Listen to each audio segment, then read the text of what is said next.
Merhabalar, Pembe Düğme YouTube kanalına hoş geldiniz. Ben Melekçil. Bu videoda sizlere bu gördüğünüz çok güzel ve ayakta da çok hoş duran bu çorabın yapımını anlatacağım. Çorabı 2 şişle öreceğiz arkadaşlar. Örmesi gerçekten çok zevkli ve yapımı da çok kolay bir model. Bilek kısmına da bu şekilde bir ip ve uçlarına pompon yaparak çorabın daha da hoş bir görüntüde olmasını sağladık. Çorabımıza 90 ilmekle başlayacağız ve bu ilmek sayısıyla ilerleyeceğiz. Bu ilmek sayısı 37 ve 38 numara ayaklar için uygundur. Daha büyük ya da daha küçük numaralarla çalışmak isterseniz 4 ilmek fazla ya da 4 ilmek eksilterek istediğiniz ölçüye göre ayarlayabilirsiniz. Ben bu çorapta orta kalınlıkta kırmızı ve beyaz patiklik ip kullandım. 3,5 numarada şiş kullandım. Dilediğiniz renklerle, dilediğiniz ipliklerle çalışabilirsiniz. Çorabın yapımına taban kısmından haroşa örerek başlayacağız. Ayağın bu üst kısmını düz örgü öreceğiz. Bilek kısmında Selanik örgüsü yapıp aralarda yine düz örgüyle geçişler yaparak örgümüzü bitireceğiz. Arkadan ve alttan dikişimizi yaptıktan sonra en son ipimizi ve pomponlarımızı yapıp çorabımızı tamamlayacağız. Videomuza geçmeden önce kanalımıza abone olmayı unutmayın diyoruz. Ve hadi şimdi vakit kaybetmeden çorabımızın yapımına başlayalım. Şişimize 90 ilmek atarak çorabımıza başlıyoruz. İpimi parmağıma bu şekilde doluyorum.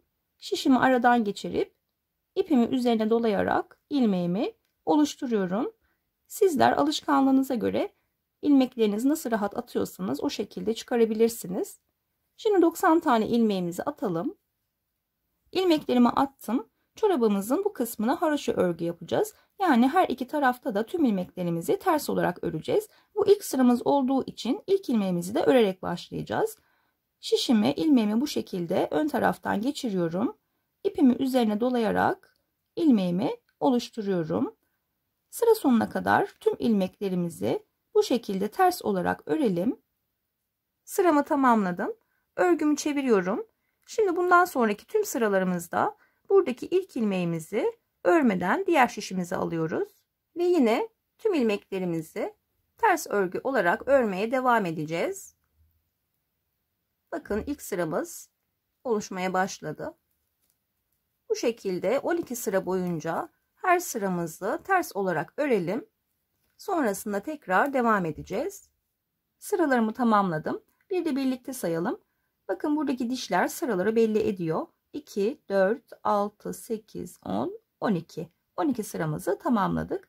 Burası örgümüzün ön yüzü arkadaşlar. Eğer örgümüzün ön yüzü, arka yüzü neresidir diye karıştırıyorsanız buradaki başlangıç ipimiz sol tarafta kaldığı zaman örgümüzün bize bakan tarafı ön yüzü oluyor. Bu şekilde de anlayabilirsiniz. Şimdi burada 13. sıraya başlarken çorabımızın bu önündeki düz örgü olan kısmı yapacağız. İlk ilmeğimizi örmeden alıyoruz. Yine ters örgü yaparak 37 tane ilmeğimizi örelim. 37 tane ilmeğimi ördüm. Şimdi bu çorabımızın ön tarafını yapmak için bu ortada 16 tane ilmek bırakacağız. Diğer tarafta da 37 tane ilmeğimiz kalmış olacak. Yani her iki kenarda 37 ilmek, ortada 16 ilmek kalmış olacak.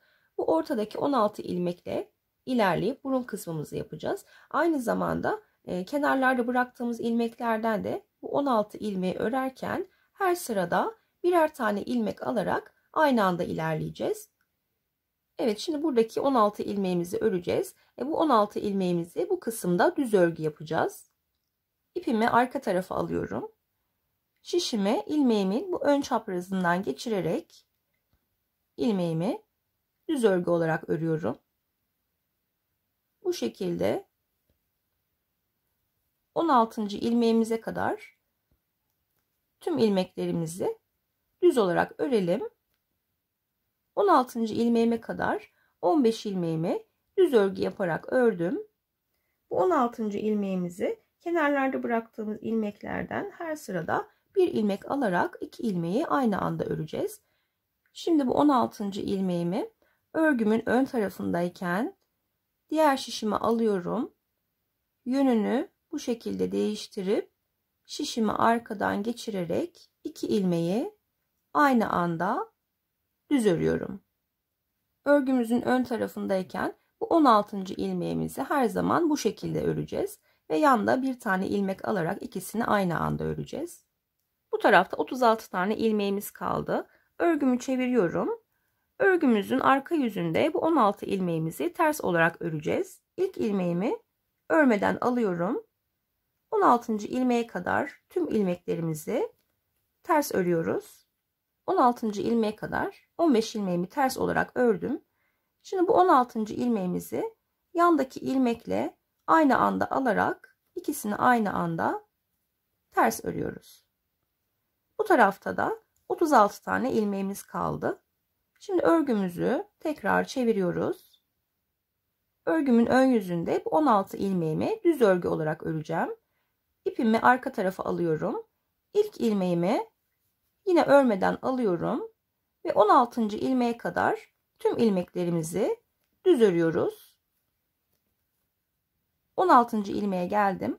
Örgümüzün bu düz yüzünde 16. ilmeğimizin bu şekilde yönünü değiştirip şişimizi arkadan geçirerek 2 ilmeği aynı anda düz örüyoruz. Bu tarafta 35 tane ilmeğimiz kaldı. Örgümüzü çeviriyoruz. İlk ilmeğimizi örmeden alıp 16. ilmeğe kadar tüm ilmeklerimizi ters örüyoruz. 16. ilmeğime geldim. 16. ilmeğimi yandaki ilmekle aynı anda ters örüyorum. Bu tarafta da 35 tane ilmeğimiz kalmış oldu. Örgümüzü çeviriyoruz. Bakın burun kısmımız yavaş yavaş oluşmaya başladı. Kenarlarda şu anda 35 tane ilmeğimiz var. Bu kenarlardaki ilmek sayısı 19 olana kadar aynen bu şekilde örelim. Sonrasında tekrar devam edeceğiz. Evet, her iki kenarda da 19 ilmek kalana kadar ördüm. Örgümü çeviriyorum. Bakın burun kısmımızı artık tamamladık. Şimdi buradaki 16 ilmeğimi artık ters olarak öreceğim. İlk ilmeğimi örmeden alıyorum. 16. ilmeğime kadar tüm ilmeklerimi ters olarak örüyorum. 16. ilmeğime geldim. Bakın burada bir tane açıklık oluşmuştu. Bu açıklığı kapatmak için bu 16. ilmeğimin yanındaki ilmeği bu şekilde üzerinden geçirerek ilk önce bu arkadan aldığım ilmeği örüyorum. Sonra 16. ilmeğimi örüp buradaki açıklığımızı kapatmış oluyoruz. Şimdi sıra sonuna kadar tüm ilmeklerimizi ters olarak örelim. Sıramı tamamladım. Örgümü çeviriyorum. Yine ilk ilmeğimi örmeden alıp şimdi bu sefer buradaki açıklığa kadar tüm ilmeklerimizi yine ters olarak örüyoruz. Evet, buradaki açıklığa geldim. Burada da yine aynı şekilde bir birisindeki ilmeği üzerinden geçirip ilk önce arkadan aldığım ilmeği örüyorum. Daha sonra diğer ilmeğimi örüp buradaki açıklığımızı da kapatmış oluyoruz. Şimdi sıra sonuna kadar kalan ilmeklerimizi yine ters olarak örelim. Sıramı tamamladım. Örgümü çeviriyorum. Şimdi burada yine tüm ilmeklerimizi ters öreceğiz. İlk ilmeğimi örmeden alıyorum. 4 sıra boyunca tüm ilmeklerimizi her iki tarafta ters örgü olarak örelim. Sıralarımı tamamladım.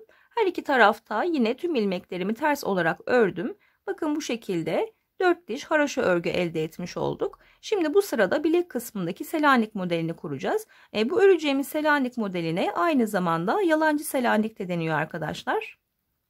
Örgümüzün ön tarafındayız. İlk ilmeğimi yine örmeden alıyorum.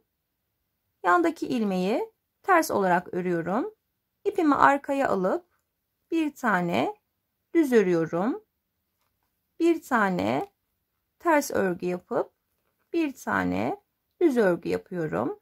Sıra sonuna kadar bu şekilde bir ters bir düz olarak bu sıramızı örelim.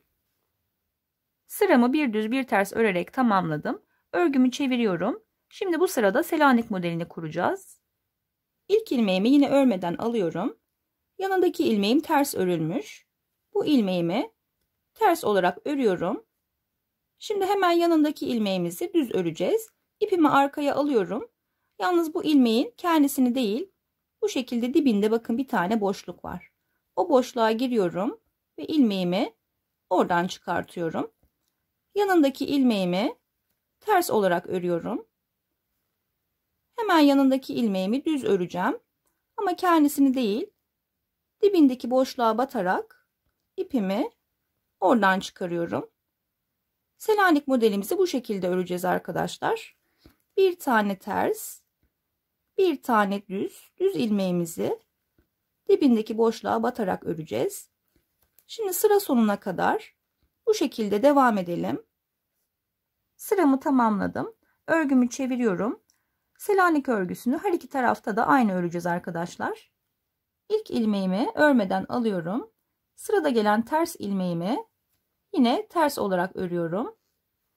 Yanındaki düz ilmeğimin dibindeki boşluğa batarak ilmeğimi oradan alıyorum. Sıradaki ters ilmeğimi ters örüyorum. Düz gelen ilmeğimin dibindeki boşluğa batarak ilmeğimi oradan çıkartıyorum. Bu sıramızı da aynen bu şekilde devam edeceğiz. Selanik örgümüzü toplamda 5 sıra olana kadar her iki yönde de bu şekilde örelim. Sonrasında tekrar devam edeceğiz. Sıralarımı tamamladım. Bir de birlikte sayalım. 1, 2, 3, 4, 5. Selanik modelimiz ön tarafta 5 sıra görünecek şekilde ördüm. Örgümü çeviriyorum. Bu sırada beyaz ipimize geçeceğiz. İpimi kırmızı ipime bağladım. Şimdi bu ilk sıramızı sıra sonuna kadar ters olarak öreceğiz. İlk ilmeğimi örmeden alıyorum ve sıra sonuna kadar tüm ilmeklerimi ters olarak örüyorum. Sıramı tamamladım. Örgümü çeviriyorum. Örgümüzün ön tarafındayız. Bu sırada tüm ilmeklerimizi düz öreceğiz. Beyaz ipimizde toplam 4 sıra olana kadar örgümüzü düz yüzden düz, arka yüzden ters örerek sıralarımızı tamamlayalım. Evet, önden ve arkadan ikişer sıra örerek toplamda 4 sıra boyunca ördüm. Örgümü çeviriyorum. Bu sırada tekrar kırmızı renge geçiyoruz. İlk ilmeğimi örmeden alıyorum. Sıra sonuna kadar burada renk geçişi yaptığımız için tüm ilmeklerimizi ters örüyoruz. Sıramı tamamladım. Örgümü çeviriyorum.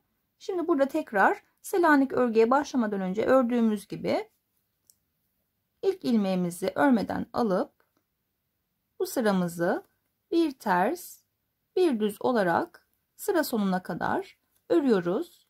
Sıramı tamamladım.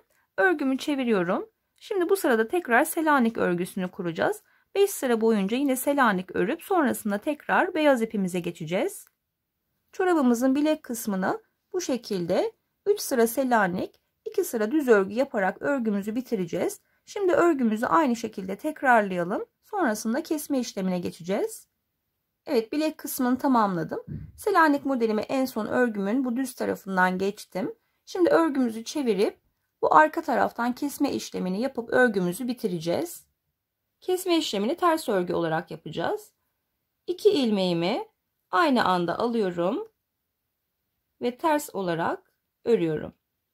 Sağdaki ilmeğimi sol şişime alıp yine 2 ilmeği aynı anda ters örüyorum. İlmeğimi sol şişime alıyorum. 2 ilmeği aynı anda ters örüyorum. Tüm ilmeklerimiz kapanana kadar bu şekilde devam edeceğiz. Kesme işlemini tamamladım. Dikiş için ipimi uzunca kestim. Çorabımızın örgü kısmını bu şekilde tamamlamış olduk. Şimdi bu arka kısımdan başlayarak buruna kadar dikişimizi yapacağız. Dikişimi burun kısmına kadar yaptım. Burun kısmında sivriliği önlemek için bir parmak kadar bırakıp buradaki ilmeklerimi bu şekilde iğneye toplayarak düzdürme işlemi yapacağız burada. Dikişimizi en son bu şekilde tamamlayacağız. İpimizi sabitleyip gizleyeceğiz. Çorabımızın dikişini tamamladık. Şimdi bu ip kısmını nasıl hazırladığımı kısaca bir anlatmak istiyorum. 1,5 metre kadar ipliğimi bu şekilde tek yöne doğru çevirdim ve en son iki ucu bu şekilde birleştirerek böyle bir kordon elde etmiş oldum. İpimizi bu ikinci Selanik örgümüzün ilk sırasına, bakın burada zaten boşluklar var. Buradan rahatlıkla geçecektir ipimiz. Bu şekilde ipimizi geçireceğiz. Tığdan da yardım alabilirsiniz. İpimi bilek kısmına geçirdim. Ucuna da bu şekilde Yine 2,5 metre kadar iplik kullanarak pomponlar hazırladım. Şimdi ben ilk pomponumu yerleştirmiştim. Bunu da nasıl taktığımı size kısaca bir göstermek istiyorum. Burada uzun ipliğimi bu ipin arasından geçiriyorum. Diğer ipimi de bu şekilde geçirip iki ipimi bu şekilde bağlıyorum. Pomponumu ipimin ucuna bu şekilde yerleştirmiş oldum. Çorabımızı tamamladık.